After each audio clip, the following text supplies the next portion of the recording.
আসসালামু আলাইকুম। বিগত ৫ থেকে ৬ বছর ধরে অনলাইন এবং অফলাইনে বায়োলজি পড়িয়ে থাকি।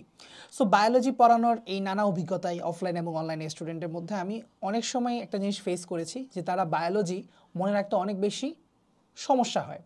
মনে রাখার থেকেও বেশি সমস্যা যেখানে যে অনেকে বায়োলজি বুঝতেই পারে না যে এটা যে আসলে কিছুটা লজিক দিয়েও মনে রাখা যায়, কিছু টেকনিক দিয়েও মনে রাখা যায়। তো বিগত ৫ থেকে ৬ বছরের পড়ানোর অভিজ্ঞতা থেকে আমি তোমাদেরকে কিছু টেকনিক এবং টিপস তোমাদেরকে শেয়ার করতে যাচ্ছি।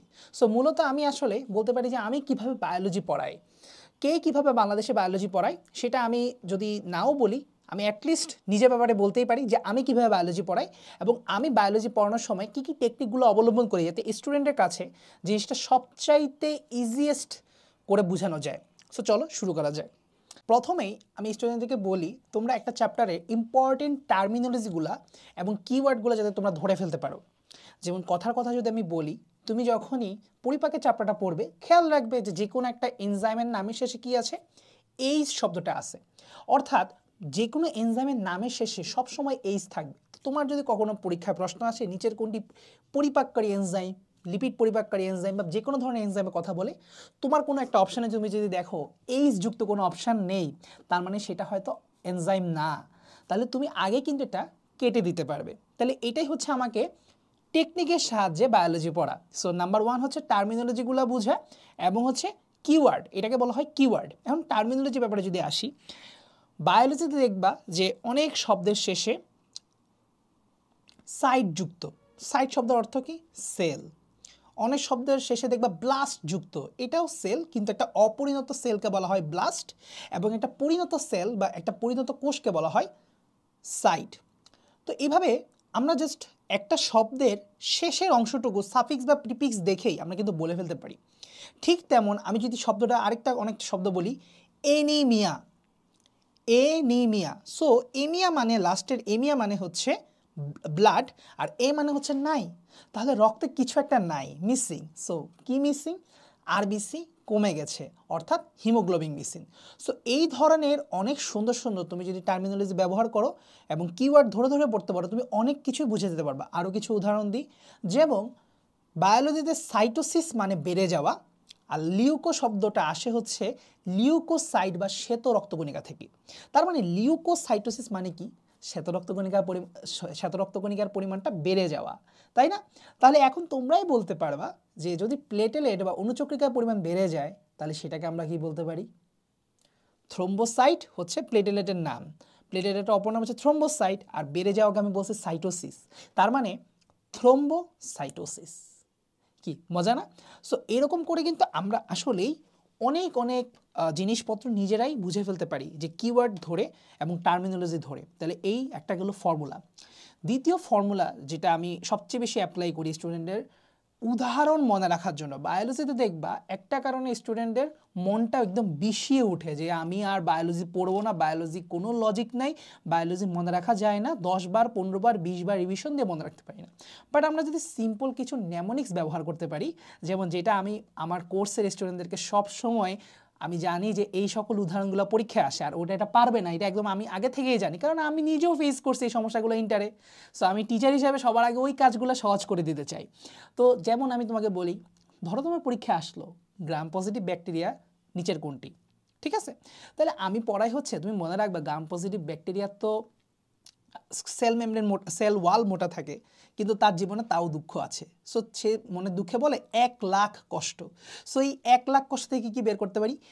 1 থেকে হচ্ছে অ্যাক্টিনোব্যাকটেরিয়া, লাখ থেকে হচ্ছে ল্যাক্টোবেসিলাস বা ল্যাকটিক অ্যাসিড ব্যাকটেরিয়া, 1,00,000 কষ্ট। কতে হচ্ছে ক্লস্ট্রিডিয়াম আর স্টতে হচ্ছে স্ট্যাফাইলোকক্কাস এবং স্ট্রেপ্টোকক্কাস। কি মজা না? সো এরকম করে যখন আমি একটা নির্দিষ্ট জিনিস পড়ে ফেললাম, বা আমি যদি বলি যে সকল ইমার্জিং ভাইরাসের নাম বলো, ঠিক আছে? সো আমি এটা পড়াই হচ্ছে হ্যান্স, HENS, হ্যান্স। তো সেখান থেকে কিন্তু আসলে বের করে ফেলা যায় যে কে কোন রোগ সৃষ্টি করে। অর্থাৎ এখানে নেমোনিক্স তৈরির ক্ষেত্রে কিন্তু আমি একটা টেকনিক অবলম্বন করি যে প্রত্যেকটা রোগের আদ্যক্ষর বা প্রথম অক্ষর দিয়ে আমি দেখি, ইংরেজি বা বাংলা দিয়ে দেখি যে কোনো একটা সুন্দর শব্দ হয় কি না, যেটা স্টুডেন্টকে মজা করে পড়ানো যায়। সো এরকম উদাহরণের ক্ষেত্রে তোমরা আদ্যক্ষর দিয়ে কোনো একটা নেমোনিক্স বানানোর ট্রাই করবা এবং নেমোনিক্স অবশ্যই ছোটো রাখার ট্রাই করবা, ঠিক আছে? সো এই হলো মোটামুটি বলতে পারি ফর্মুলা। নাম্বার 3 ফর্মুলা, সেটা হচ্ছে এলিমিনেশন মেথড।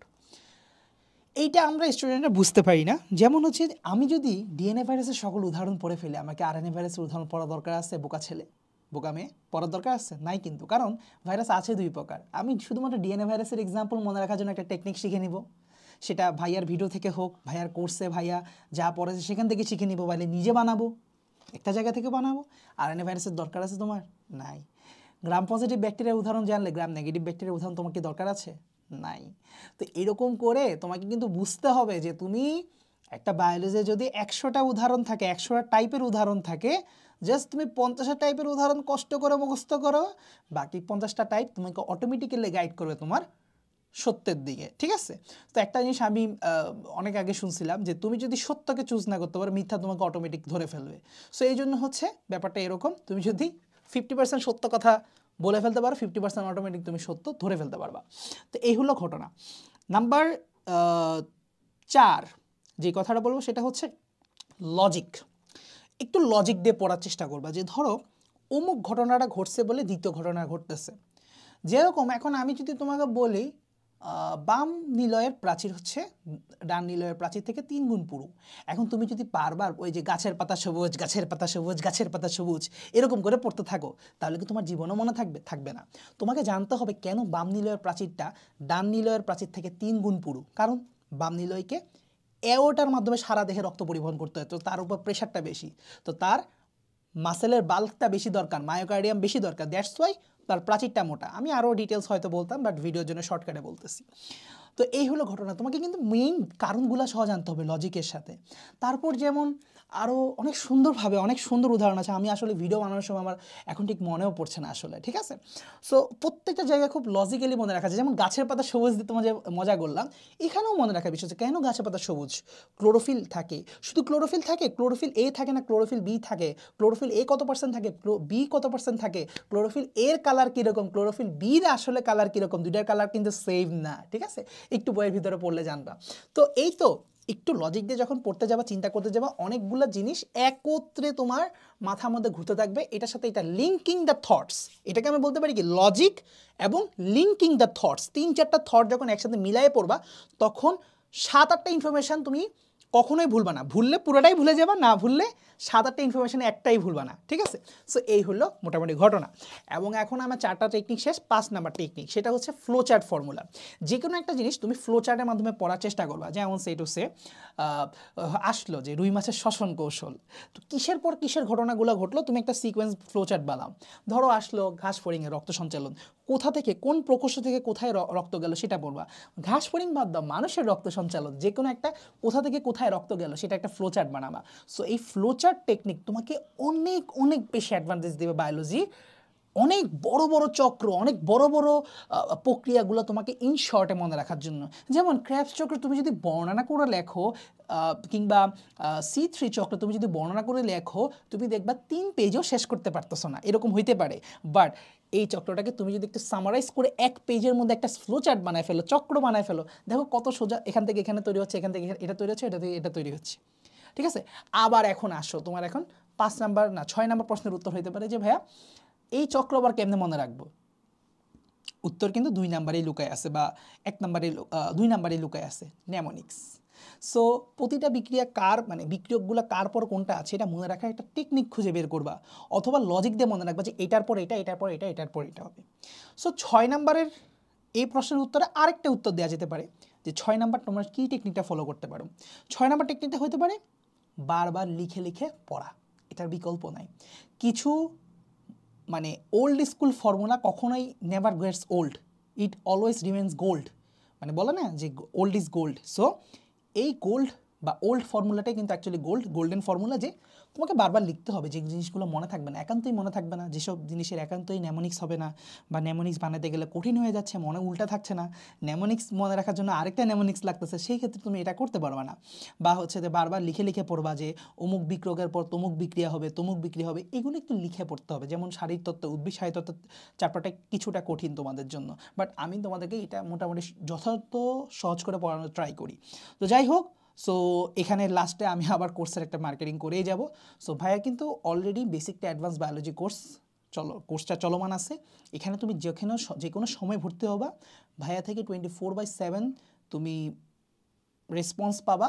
তুমি কিভাবে একটা চ্যাপ্টার কমপ্লিট করবা না করবা এগুলোর রেকর্ডেড ক্লাস পেয়ে যাবা, পাশাপাশি যেগুলো ক্লাস হয়ে গেছে এবং যেগুলোর ক্লাস এখনও বাকি আছে আমি পর্যায়ক্রমিকভাবে সপ্তাহে 2-3টা করে ভিডিও দিয়ে দিচ্ছি। ওইভাবে করে একটা রুটিন আছে, রুটিন অনুযায়ী আমি ভিডিওগুলো দিই, ক্লাসগুলো নিতে থাকি।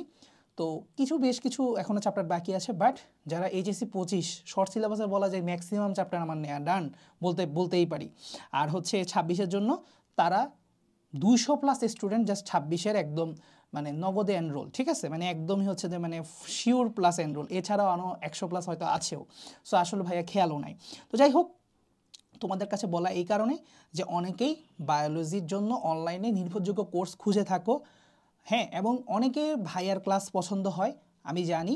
সো আলহামদুলিল্লাহ। সো এই জন্য হচ্ছে যারা ভাইয়ার ক্লাস করতে চাও একান্তই, সেই ক্ষেত্রে আমার একটা পার্সোনাল কোর্স আছে যারা তোমরা জানো না তাদেরকে জানানোর জন্য, ঠিক আছে। এখানে কিন্তু আমি জোর করে তোমাদেরকে ভর্তি করাচ্ছি না, অফলাইন কোচিং সেন্টারে যেমন ধরে ধরে ফোন করে তা কিন্তু করতেছি না। সো তুমি যদি চাও ডিসক্রিপশান থেকে চেক করে আমার কোর্সটা নিতে পারো। আর এখন ডিসেম্বর মাসে যে সময় ভিডিওটা বানাচ্ছি একটা গেম চেঞ্জার অফার আছে। এই অফারে তুমি 35% ডিসকাউন্টে ভাইয়ার কোর্সটা অনেক অনেক কম মূল্যে নিয়ে ফেলতে পারো। ফুল বায়োলজি কোর্স তুমি অনেক কম মূল্যে নিয়ে ফেলতে পারবে। সো ডিসক্রিপশানটা চেক করো, প্রায় 1000 টাকারও নিচে হবে হয়তো। আসসালামু আলাইকুম।